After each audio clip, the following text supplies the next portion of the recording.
season's over, Right. and you guys are still here. Right. What keeps you going? It's a job, you know. You have to treat it that way. You know, you work your whole life and dreamed of being here in this position. And I feel like, you know, guys are just striving in the moment and taking advantage of, you know, the great facilities we have, the great staff we have, and just using that to our advantage to try to get ahead and perfect our craft, really. You say guys, and I know I've seen like Tyler, I saw Carl, some of the other guys.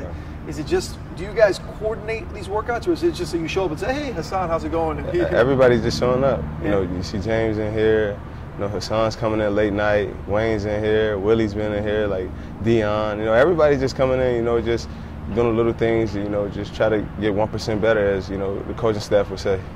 What would you say to someone who doesn't buy into the whole culture talk? If you don't buy into this culture talk, you won't be here. Miami Heat isn't for everybody, but you buy in. You know, you buy into the culture and you listen and you play hard. I feel like you'll be here forever. Prime example is Udonis. Even UD's been around. Yeah. UD's been around working out. He don't have to be, you know what I mean? But, he can get away with it. But he's treating it like a job still. Like, you know, he still wants to play in the NBA, and you can tell by the work he's putting in the summer. He's training hard. He's training hard. What's the craziest story you've seen as far, and it could be something you did, or it could be something a teammate or teammates did, as far as, not necessarily this summer, but just at any time, just either after a game, before a game, or just showing that mentality of where the work never stops? I'll say after we took a bad loss, and a couple guys went upstairs to get working after the game, because they didn't, on the practice court after the game, and that just shows how much they really cared about the moment, you know. So that's one of the, you know, showing that mentality of good is never enough. We have to keep pushing and keep going. For you, have you had a chance to breathe and kind of reassess everything that's changed for you, where a year ago everybody said, okay, this kid's doing good in the D-League, maybe he'll get a chance. Wow, he's in the starting lineup. Now he's a key contributor as a rookie. The progression was pretty quick for you. Have you had a chance to kind of sit back and take a deep breath and see how quick it was? You know, I just try to live in a moment, not really think of that. You know, just remain humble, you know, and just approach every day as if, you know, I haven't accomplished anything, and try to get better every day, better myself as a person and as a professional. There seems to be a theme with you guys of unfinished business. Like, you know, obviously you wish you were still playing, but you almost feel like you should still be playing instead of the way the season ended. Do you kind of sense that amongst the guys? Yeah, everybody.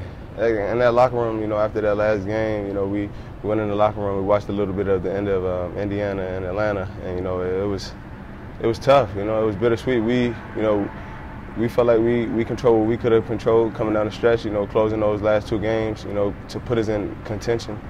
But things didn't end up the way we wanted them to or wished.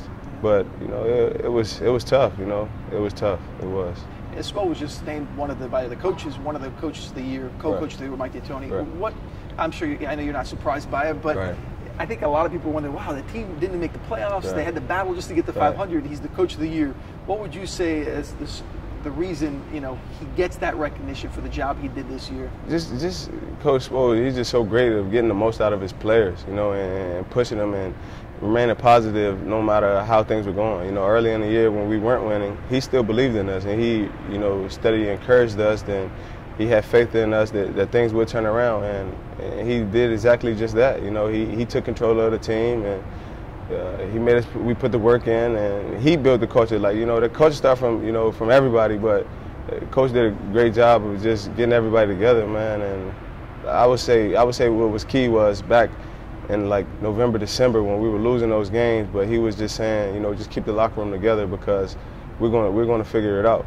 And that award, you know, it goes to the whole coaching staff. You know, Coach DC, Coach Quinn, Coach Howard. You know, even the guys behind the scene, you know, in the film room, Eric Glass, you know, Danny, and everybody, man. That award goes to everybody, because everybody had their hands in, you know, on helping us get 1% better to take strides throughout the season. Tell me what hard work is. You know, you hear people, there are people that train every day, you know, between their jobs, go for an hour in the gym and do this. Obviously, this is your profession, but what's a nutshell kind of day for you, a standard training day?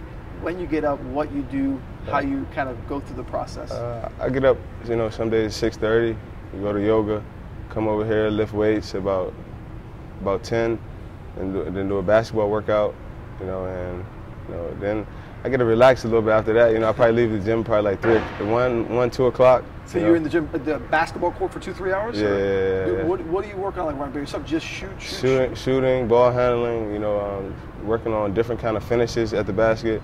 You know, just working on a variety of moves. You know, just trying to perfect my craft. Where do you think you have to improve your game? Because every guy probably in their mind has that one thing. Right. Obviously, you made that big step. So going into next year, what's the next step? Just be more consistent. I would say consistency is key, and I feel like that's why, you know, working out and training hard, it all builds consistency in your life. You know, you do the same things every day, you become more consistent in life, not just in basketball, but just in life in general. You know, just doing things consistently, it builds habits in your life. Baseball always says the habits. You guys buy into that, don't you? Getting those habits, don't you? Yeah, we do. You find to do it like even in your regular life, like what you eat, what you do, the way you structure your life outside of basketball. Yeah, life outside of basketball. Like basketball really teaches you discipline. You know, that's why I really enjoy the game of basketball, because it's taking me places, you know, I would never imagine. Met tremendous people, you know, and it teaches you just discipline, man. So the game of basketball is amazing. It is.